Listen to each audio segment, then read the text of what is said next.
Rebonsoir. Allez, on va commencer à faire un point technique et notamment on va faire un point sur le CAC. Alors on va revenir sur tout l'historique pour se remettre dans le contexte. Voici le graphique du CAC 40 en mensuel.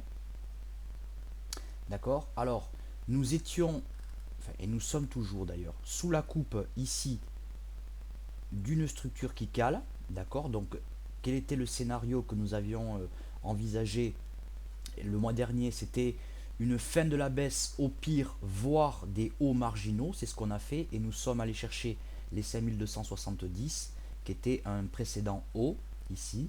À noter que le RSI a cassé ici une résistance importante. Les volumes sur le mensuel en tout cas, hein, parce que évidemment en intraday et sur le court terme c'est différent, sont en phase de hausse sur la hausse. Donc pour l'instant, eh bien confiant toujours sur le long terme. Néanmoins, j'ai été très clair là-dessus. Il allait falloir une consolidation. On va voir si l'heure de la consolidation a sonné. Mais en tout cas, moi, j'étais plutôt très clair là-dessus. Et tant que au-dessus de 4190, comme quoi, vous voyez, il y a vraiment beaucoup de marge, je reste haussier. Et tant que au-dessus de 4630-50, je reste très haussier sur le long terme. Sur le court terme, évidemment, c'est tout à fait autre chose. Alors voici le graphique hebdomadaire. Pour rappel, voici les 2 semaines où je me suis plaint du manque de volume, ici, hein, d'accord. Nous avons eu ce fameux haut marginal qui a été fait, même légèrement plus haut que ce que je pensais, mais en tout cas, je disais bien que c'était une résistance. Et donc maintenant, pour l'instant, eh bien, en hebdomadaire, nous avons une neutralisation de la hausse à entrevoir. D'un point de vue du journalier, voilà. D'un point de vue du journalier, effectivement, nous avons eu une baisse vendredi. Alors, baisse sur fond de rumeur de la Grèce, d'une part, et aussi d'échéance de contrat, ce qui, en général, effectivement, ce fameux jour appelé les trois sorcières, eh bien, effectivement, génère un peu de volatilité. Mais attention, le VIX ne confirme pas. On a quand même un petit pic de volume, hein. Il va falloir un petit peu observer où sont vraiment les volumes. Euh, Néanmoins, techniquement, on n'a pas de gros signaux de consolidation plus long terme, mais je reste confiant quant au test des 4910, puis en extension les 4700, etc. Chaque support fera l'objet d'une très forte attention puisque pour l'instant encore nous avons des indicateurs au-dessus de leur zone de neutralité. Le précédent bas n'est même pas cassé sur le RSI. Maintenant, il va rester à définir tous les différents supports à racheter et sur quel titre. Voilà pour le CAC. Par contre, fait notable, et c'est assez surprenant, voilà. Euh, c'est assez surprenant. Le DAX sous-performe complètement les indices européens, alors que jusqu'à maintenant, il a fait plutôt le contraire, c'est-à-dire qu'il a surperformé. Attention, nous avons une divergence sur les indicateurs techniques. Donc, prudence, prudence, prudence. Alors, je vais la retracer correctement. Voilà. Prudence. Cette divergence n'est pas validée. Pour autant, on a déjà cassé la figure signal, hein. La baisse s'est faite dans des volumes croissants. D'un point de vue hebdomadaire, voici ce que ça donne. C'est-à-dire quand même un sacré... Alors, si ce n'est un avalement, en tout cas, pas loin, hein. En tout cas, un sommet en pince, ici. Et on peut quasi considérer ça comme un avalement, auquel cas, je signale quand même que cette bougie avale une, deux, trois, quatre bougies, c'est-à-dire 4 semaines de cotation, d'accord. Le RSI est en train de sortir du surachat. méfiance, hein, méfiance, parce que il va falloir voir si on arrive à neutraliser cette baisse ou pas, et c'est ce qu'il va falloir vraiment déterminer dans les jours à venir. Alors, nous sommes sur un précédent bas ici, hein, le bas intermédiaire d'ici. Donc la cassure des 11 615 ici, 11 500, 600 même, on pourrait dire, provoquerait, attention, une belle accélération baissière avec beaucoup de potentiel de correction. Mais de toute façon, on garde notre biais sur les marchés. Il faut juste surveiller. Je vous rappelle que nous sommes le 19 avril, qu'on va tomber dans la saison du tarissement des volumes. Alors, je ne sais pas ce que ça veut dire tarissement des volumes, mais théoriquement, sell in May and go away, pourquoi pas, hein. En tout cas, techniquement, on a des signes de faiblesse, comme on l'avait constaté depuis 2 ou 3 semaines sur les indices. Attention, hop, on va repartir sur un contexte assez précis. On va regarder le S&P, d'accord. Voilà, l'homologue américain du CAC 40. On a eu une petite baisse, on n'a pas encore vraiment cassé les moyennes mobiles ici. Les indicateurs sont toujours haussiers, si ce n'est qu'ils sont faiblards, hein. Ils sont très faiblards parce qu'on a quand même un RSI qui n'arrive plus à marquer de haut. Le support du RSI dont la cassure serait assez significative serait les 42,5 ici. Pour l'instant, encore une fois, un signe de faiblesse et pas un gros renversement pour l'instant sur les marchés. Voilà, donc ça c'est le S&P et on va aller voir le Dow Jones parce que le voilà. Attention, ici nous sommes en possible pattern correctif, hein. On a jugé que ce niveau de support cassé ici dégagerait pas mal de potentiel à la baisse, notamment aller chercher pourquoi pas les 17 165 sur le Dow Jones. Mais le scénario, c'est quand même qu'on est sur un pattern correctif. Ne pas le perdre de vue. On a des RSI qui trouvent les supports dans la zone des 40. Voilà.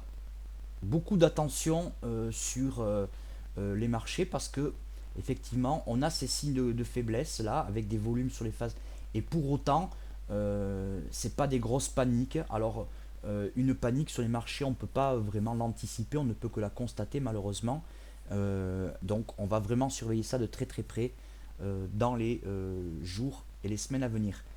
Un constat néanmoins, notamment sur les marchés européens, nous clôturons sur des bas de séance, des bas de fin de semaine. C'est assez significatif d'un marché qui n'a plus beaucoup envie de monter. Alors, un petit tour sur les bancaires en la personne du Crédit Agricole. Ici, en hebdomadaire, eh bien, c'est une étoile du soir, hein. Ici, ça appelle à la consolidation. On l'avait encore une fois très nettement anticipé. Attention, c'est même un mouvement qui est assez fort. On l'avait déjà constaté la veille. Toujours pareil, volume en phase de hausse sur la baisse. On vient de casser la moyenne mobile 20. Le prochain niveau à surveiller est les 12,90 sur le Crédit Agricole, puis un support majeur à 12,13 ici. Ici, un support majeur, on peut parler même de zone entre 11,83 et 12,13 où nous repasserons acheteurs sur le court moyen terme, sauf en cas d'indication de retournement majeur évidemment, puisque nous ne sommes pas là pour avoir raison, mais pour profiter des mouvements des marchés. Alors d'un point de vue hebdomadaire, c'est encore très clairement haussier. Encore une fois, nous avions une structure qui cale, on l'avait déjà signalé, enfin du moins c'est une avancée bloquée sur l'hebdomadaire. Tout ceci était plutôt très clair.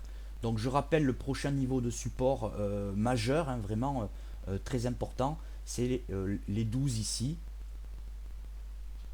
Voilà, ils sont très importants. Ceci pour le moment est une respiration du marché. Il faut le considérer comme cela. C'est quelque chose qu'on avait très très largement anticipé. Maintenant, il faut faire attention évidemment que ça ne prenne pas une forme de panique. Alors, petite précision hein, pour les swing traders, évidemment, il y avait des choses à faire à la vente à découvert. On a vendu du Eramet, on a vendu du Dassault, on a acheté d'autres choses, etc. C'est qu'on a, il y a un peu tout qui est faisable, un peu tout qui est jouable, et c'est ça qui est bien parce que dans le cadre d'une stratégie élaborée et notamment de diversification de portefeuille, que ce soit hausse, baisse ou bien différents secteurs, eh bien, c'est très intéressant de travailler les marchés comme ça parce qu'il y a des opportunités assez fréquentes. On va commencer aussi à regarder groupe Eurotunnel puisque il communique des chiffres cette semaine. Nous sommes sur l'hebdomadaire. Nous avons une très très claire lecture de surachat. Donc c'est un titre qui a bien explosé à la hausse, hein. De toute façon, ici, la cassure des 7,38 donnait lieu à une accélération. Voilà, ici nous avons eu une ABC. Nous sommes très clairement en lecture de surachat. On peut considérer tout ceci comme un excès, en tout cas le groupe Eurotunnel étant très forte tendance haussière. Donc je rappelle, structure qui cale, du moins avancée bloquée. Nous sommes ici sur un pic de volume. Alors il est intéressant de constater que nous finissons la journée de vendredi sur un gros pic de volume, hein. Ici, il y a eu de la vente sur ce niveau-là. Attention, Eurotunnel publie ses chiffres, donc je crois que c'est jeudi de mémoire. Attention à la cassure ici des 13,43,50, hein, qui pourrait provoquer une consolidation un peu plus long terme. On va très clairement, comme on le fait d'habitude quand il y a un titre qui donne ses chiffres, eh bien constater la performance qu'il va faire et la comparer aux stratégies qu'on a dessus. Dassault Systèmes, nous avons vendu du Dassault Systèmes à découvert, c'est plutôt bien engagé. Petit support intermédiaire ici à 61,70, toujours objectif premier 60,30, puis objectif second 54,90. Niveau d'invalidation évidemment, c'est-à-dire stop sur la position égale cassure des 64,70 ici. Pas de raison de baisser le stop, pas de raison de paniquer non plus pour l'instant, pas de raison d'être ultra confiant. Qu'est-ce qu'on fait? On travaille un soulèvement ici, d'accord. On reste sur notre stratégie. Les ordinateurs. Les indicateurs sont encore au-dessus de la zone de neutralité, mais très clairement divergents. Donc, pareil, très limité sur le potentiel de hausse court terme. En hebdo, on peut considérer ceci, on peut vraiment le considérer techniquement comme une couverture en nuage noir avec des indicateurs de surachat, mais toujours pareil, hein, dans un contexte de fond haussier. Le marché, il a besoin de souffler. Voilà, d'accord, je répète, hein, le marché a besoin de souffler. Voilà. On l'avait vu sur le mensuel, on avait partout des figures d'hésitation le mois dernier. D'accord, ça c'est le mois dernier. Et partout on avait ce type de figure d'hésitation. Et dans les différents points du marché que j'ai fait, à chaque fois j'ai répété, attention, on devrait rentrer en consolidation sur les marchés. Ensuite, on va aller voir qui donc on va aller voir Sanofi. Alors, Sanofi, je le cherche, le voilà. Pourquoi? Tout simplement parce que ici, nous avons ouvert sur un gap baissier. Les indicateurs n'ont pas cassé de niveau stratégique, mais attention, on a une baisse qui s'accélère un peu. On est au contact de la moyenne mobile 20, qui est ultra significative.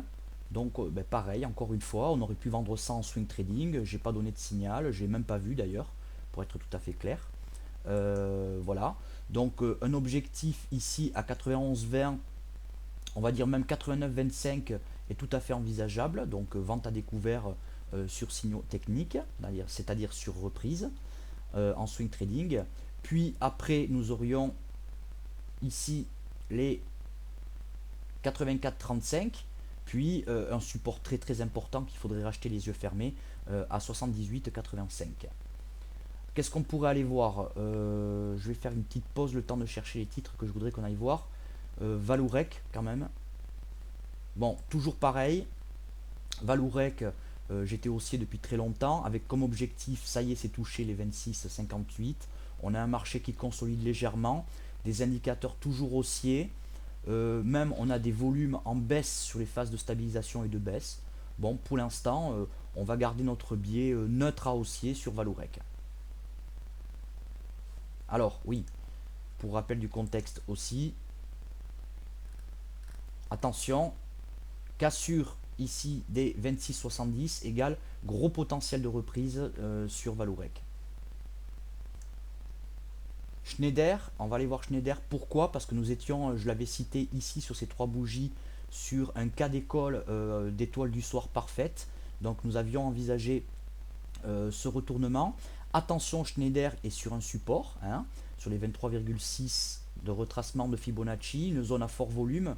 Quoi qu'il en soit, je maintiens un objectif à 65,86 à court terme, même si sur le très court terme, pourquoi pas une reprise et un test de la résistance ici à 71,85 est envisagé. Néanmoins, nous validons, et c'est pour ça que j'en avais parlé, une divergence baissière sur les indicateurs techniques. Nous allons donc devoir considérer, travailler Schneider à la baisse, c'est-à-dire à la vente à découvert. Alors, à noter aussi que Bollinger nous indique que nous pourrions avoir une très vive accélération sur Schneider Electric à la baisse. Voilà, je vais vous montrer ça tout de suite. Voilà, on a une dilatation bilatérale, clôture en dehors de la bande de Bollinger ici, hein. Voilà, attention, ça appelle à un excès baissier. Alors pourquoi pas après racheter justement en intraday, hein, ça va être une stratégie que je vais intégrer. Les 66-10 si on va les toucher, le racheter en intraday sur ces fameux sell-off dont on connaît et dont on est friand. A noter aussi la présence d'une belle étoile du soir en hebdomadaire sur Schneider, d'accord, accompagnée de encore cette sempiternelle figure d'hésitation mensuelle qu'on avait constatée le mois dernier, c'est-à-dire ici un doji. Bon, tout ceci appelle à la prudence, hein, d'accord. Au mieux, évolution latérale des indices, des actions, etc. Et au pire, consolidation. C'est là qu'il ne faut pas tomber dans les pièges et suivre le marché correctement. Voilà, je répète, au mieux, évolution latérale. En tout cas, une avancée bloquée, une structure qui cale, des dojis, etc. C'est des signaux de fin de mouvement en cours, hein. Il faut bien l'identifier comme ceci. Maintenant, si on finit sur une étoile du soir en mensuel, évidemment, il va falloir se poser des questions même sur l'éventualité d'un marché baissier moyen-long terme. Mais pour l'instant, on n'en est pas là. On suit l'évolution au fur et à mesure. On n'est pas des gourous, je le répète, on est là pour suivre les mouvements, les anticiper dans la mesure du possible. C'est ce qu'on fait avec beaucoup de succès en ce moment, mais on peut se faire surprendre en voulant être trop rapide sur la correction. Alors, on va aller faire un tour du côté de l'automobile, hein. L'automobile, depuis le haut qui a été fait en mars 2015, ben pour l'instant, l'automobile n'a pas fait de nouveau haut. On termine ici sur un doji, d'accord. Neutralisation de cette phase de hausse ici, fort probable. On a des indicateurs encore haussiers, mais toujours pareil, très mitigés. On n'avait plus de volume sur la phase de hausse. On a un petit peu de volume sur la phase de prise de profit qu'il y a eu vendredi, même si on finit un petit peu dans le vert. En tout cas, on a une neutralisation de la hausse à très court terme sur Peugeot. Ici, l'objectif de correction premier, évidemment, il est à 14,60 ici, même les 15 comme chiffre rond, hein. On connaît l'interaction entre les chiffres ronds et les marchés boursiers. Voilà pour Peugeot, donc encore une fois, sur le très court terme, un biais plutôt neutre à baissier, hein. On va aller voir Publicis. Pareil, exactement ou quasiment la même configuration que Peugeot, c'est-à-dire que c'est des titres qui ont fait des plus hauts. Ici, on avait une étoile du soir, je me rappelle l'avoir mentionné, puisque j'ai même tradé cette dernière partie ici de hausse.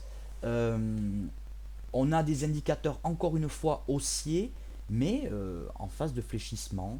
C'est un marché. Je me répète, et si je tourne autant en boucle, c'est pas que j'ai Alzheimer, c'est que ceux qui sont en formation chez moi doivent s'imprégner de ces concepts-là. C'est un marché qui souffle. Allez, ST Microelectronics, c'est encore plus flagrant, puisque ici nous avons eu une phase de baisse, nous l'avons retracée, et nous sommes en pattern correctif. Donc là par exemple, eh bien, j'annonce les 7,70 comme objectif de correction. Voilà, attention que ça aille pas plus bas, mais enfin en tout cas, le premier objectif sur ST Microelectronics, il est à 7,70. À noter que les indicateurs sont pour l'instant encore haussiers, mais qu'est-ce que nous travaillons? Nous travaillons ici ce fameux pattern correctif. Voilà. Donc objectif intermédiaire, le bas majeur ici à 8,17 et puis objectif 7,69,70. Sur l'hebdo, voilà. On avait déjà parlé de ça. Gros avalement baissier ici en hebdo il y a 3 semaines.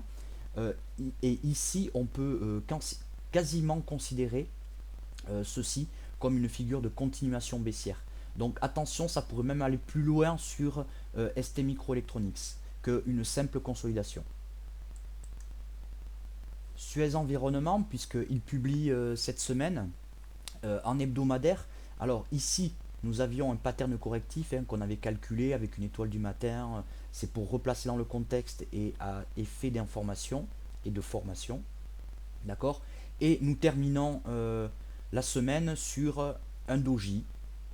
Un doji en sommet. Que dire, hein? Que dire à part que, voilà, nous avons un seuil très clair d'alerte ici à court terme. Il est à 16,97. Cassure des 16,97 égale pas mal d'objectifs de correction, d'accord, notamment les 15,45 ici. Mais qu'est-ce qu'on constate? La même chose que sur le reste, hein. On avait Suez Environnement qui avait fait une très forte accélération et qui depuis a du mal à faire des nouveaux hauts. Il les fait, mais beaucoup moins vite. On avait un marché qui un peu se calmait. Voilà. Il avait été euphorique totalement et il se calme. Alors voilà. Voilà, donc je répète, cassure des 16,93 égale signal de vente, même swing trading, avec objectif 15,89, 15,39, puis 13,08. Voilà. Bon, on va s'arrêter là. C'était un point du marché. J'ai un peu dévié sur les analyses techniques. C'était un point du marché. Maintenant, techniquement, je continue à vous envoyer toutes les vidéos que je vous envoie chaque jour. Je sais que certains d'entre vous ne peuvent pas prendre de position. Voilà. N'hésitez pas à appeler pour d'éventuels renseignements. Mais si vous avez des problèmes sur les prises de position, puisque là, j'ai pas envoyé de vrais signaux, je n'ai fait que calculer les objectifs et voir un peu comment le marché se comportait. On a toujours nos signaux en cours, et sur le marché américain et sur le marché européen. On est dans le vert, très clairement. On continue à suivre tout ça et à progresser. Le scénario, hein, grosso modo, techniquement, ça appelle à une consolidation. D'un point de vue des habitudes du marché, pourquoi pas, oui, une légère consolidation et puis pourquoi pas un été un peu mou, hein, ça pourrait arriver. En tout cas, depuis 3 ans, chaque mouvement qui est attaqué avant l'été est continué jusqu'en septembre. Donc si consolidation il y a, on pourrait envisager oui, une consolidation pendant plusieurs semaines sans aucun problème. Voilà, c'est tout pour le moment. Je vous remercie de votre attention. À bientôt.